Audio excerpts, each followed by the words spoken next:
speaking as somebody who's serving on a university board and a healthcare board in the middle of COVID, it's been interesting.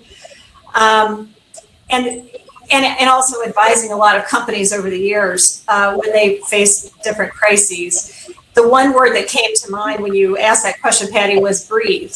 Just take a deep breath.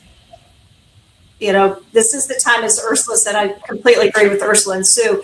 The board members need to step back, assess the situation, be supportive of management, ask a lot of questions, listen carefully, listen intently, and then help management on the journey and support them on the journey, as opposed to trying to drive. That's not your role. One of the most important, problematic things that I've seen. It's so tempting to get very specific, because most of the board members were operators before.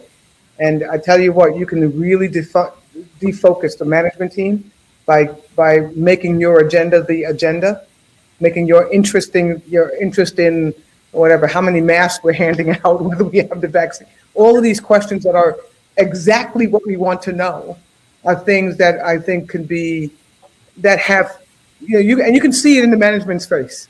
As soon as you head down the path, they don't need help in that area. They need help in some other area, and we're dragging them into areas. So I think this idea of hyper-focusing on what seems urgent but it's not really that critical, is where we can really lose it.